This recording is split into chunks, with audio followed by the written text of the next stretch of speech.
3 years, North America is expected to top $20 billion in data center revenues due to continuous demand from hyperscaler cloud providers and enterprises. As several market players in the public and private cloud spaces increase their capital expenditures across the US states, I'm now joined by Flexential CEO Chris Downie, who oversees one of the largest portfolios in the region. Chris, thanks a lot for talking to me. Great to be here, thanks. How much more does the US market has to grow? Is it an overcrowded place?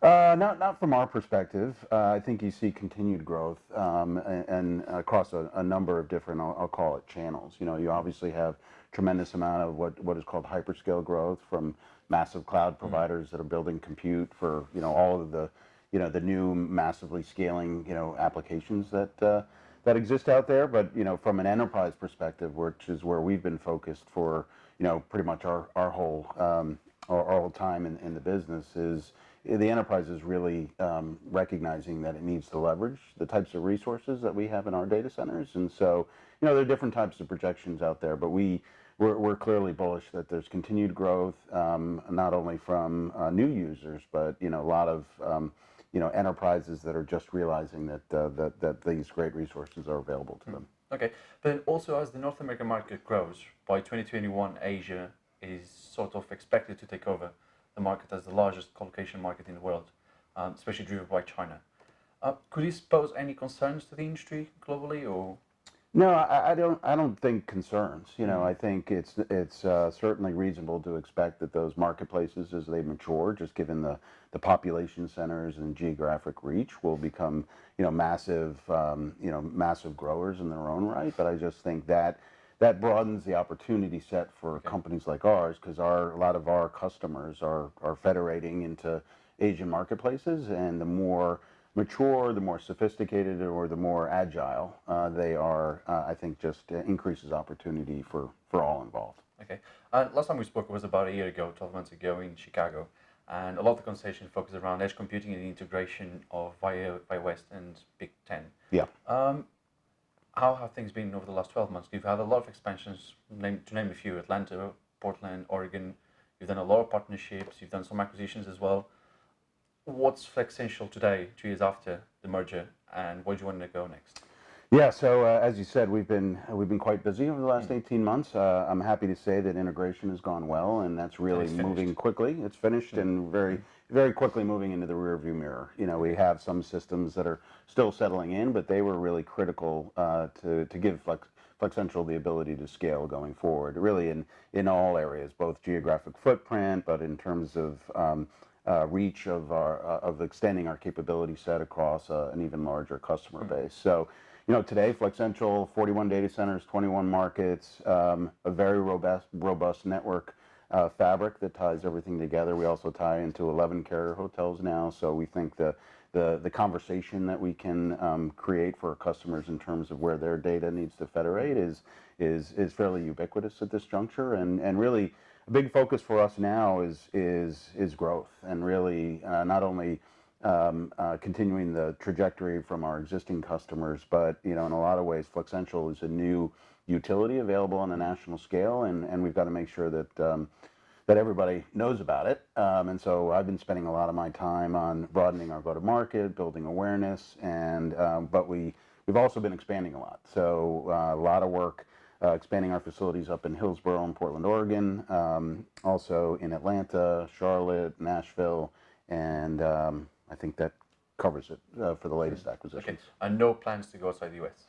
Not at this juncture. You know, we have a facility up in Calgary in Canada, and we also operate a cloud node in Amsterdam. So in certain instances, if our customers ask us to support some of their requirements, we might do that, but we don't have any imminent plans to do anything too large internationally. And then on the financial side of things, your revenues are around $500 million annually. Yes. What's the financial strategy? Where do you want to go? Well, as I said, we're in growth mode. So we're about a 500 million revenue company, and, you know, with a lot of capacity for growth that's built and unsold today. So we're at about 60% utilization across the fleet. That just means, you know, when you're working with, you know, roughly 1.4 million sellable square feet, that just means we have a lot of growth capacity. So a lot of the next next year we'll be very focused on, again, hopefully leveraging that awareness and bringing bigger use cases into what are now bigger facilities and just providing, broader solutions for, what are now customers that we couldn't have serviced before because we didn't have a national platform. Now we have a national platform. I think we can be a lot more meaningful in for prospective demand. Okay. Then a lot of businesses, they focus on reaching their $1 billion revenue stream. Do you have an idea of how long that's going to take? Is there even a goal in mind at the moment? Well, clearly that's a goal. As soon as possible would be my answer. But we have that opportunity, and the capacity I mentioned is roughly a little over 200 million of built unsold capacity. So that gets us to 7, and then just I think the growth that's going on in the industry, will certainly get us to that marker. Just don't know exactly when. So perhaps 2, 3, 4 years. Yeah, I think so. That's probably reasonable. That's a good time frame. And then a lot of your customer base is made out of SMEs. Are you going to start focusing more on the Fortune 1000, the bigger guys? Yeah, absolutely. And so I'd say there's actually a decent amount of medium and large enterprise customers in our base today that have sort of grown from small to larger. But we have a definitive strategy to focus on larger use cases, a larger enterprise. In the middle of last year, we announced what we call our wholesale/strategic strategy, which is really to take the capacity that we have and pursue those larger multi-megawatt transactions. In the past, while we had the capacity, we weren't very effective at engaging that, just because we didn't have the sales force, we didn't have the programs and the product properly defined. So we've done that over the last 6 months in particular, and in the last few quarters, we've sold 5 megawatts and plan to sell a lot more into the platform. Okay, but you're also serving hyperscalers. Hyperscalers from a node perspective. Okay. So hyperscale it's important to think about. You have the large megawatt requirements, 20 megs, 50 megs that you hear a lot about driving capacity. But those hyperscalers, or web scalers if you want to call it, still need those nodes very geographically dispersed, which are more like 500 kW, maybe a meg requirement that needs to serve the processing requirements of the local population center. So, and we're actively more engaged with those folks, especially here at ITW, because there are a lot of them here, because they're now looking at, I'll call it the secondary population centers that are now becoming fairly significant locations for those hyperscalers. When you're looking at places like Denver or Atlanta or Nashville or even Charlotte, all those are population centers which are growing like crazy. Okay, and then to wrap it up, and I know it's really hard to predict the future, but what do you think is going to be the biggest disruption for the global data center industry in the next, let's say, 10 years?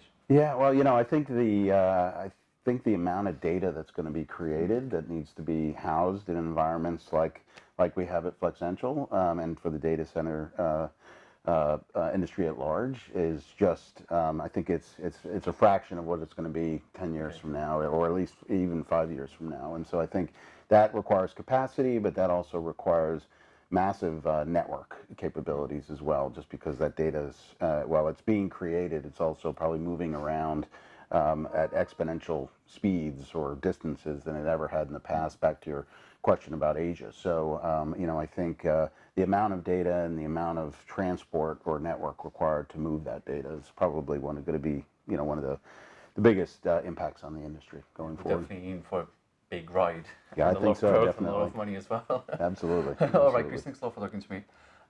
Don't forget you can follow Data Economy on Facebook, LinkedIn, and Twitter and Instagram, and also visit the website on www.data-economy.com.